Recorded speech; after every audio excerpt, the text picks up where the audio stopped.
ក្នុងចិត្តច្រើនណាស់ចង់និយាយចេញខ្លាំងឲ្យបានធូរតែទឹកភ្នែកចេញតែស្រងហោគិតយូរម្នាក់ឯងឡើយចង់ឈួតហើយគ្មានអ្នកខលពីសុខទុក្ខរបស់ខ្ញុំទេ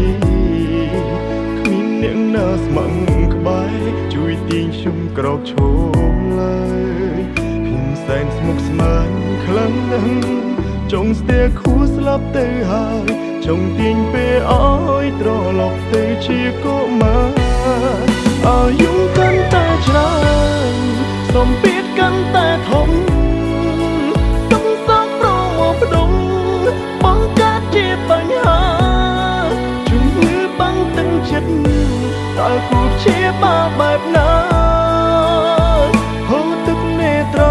ហត់នឿយខ្លាំងដល់ហើយអាយុកាន់តែច្រើនសម្ពាធក៏កាន់ទ្វេ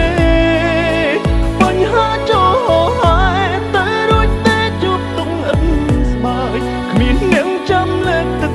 ចិត្តក្រៅពីខ្លួនឯងឡើយជីវិតអើយងងឹតឈឹងគ្មានគោលដៅ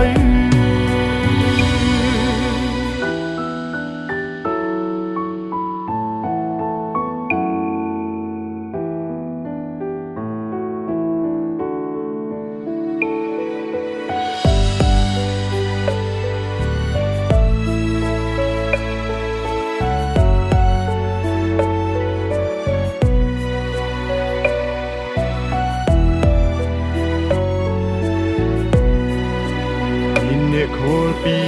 សុខទុក្ខរបស់ខ្ញុំទេគ្មានអ្នកណាស្មឹងក្បែរជួយទាញខ្ញុំក្រោកឈរឡើយខ្ញុំសែនស្មុគស្មាញខ្លាំងណាស់ចង់ស្ទែខួរស្លាប់ទៅហើយចង់ទាញពេលឲ្យត្រឡប់ទៅជាកុមារអាយុកាន់តែច្រើនសម្ពាធកាន់តែធំ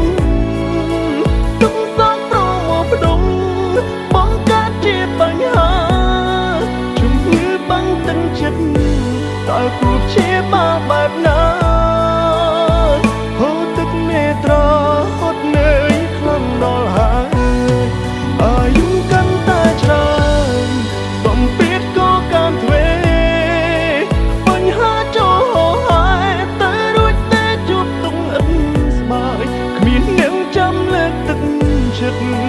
ក្រៅពីខ្លួនឯងឡើយជីវិតអើយងងឹតឈឹងគ្មានគោលដៅ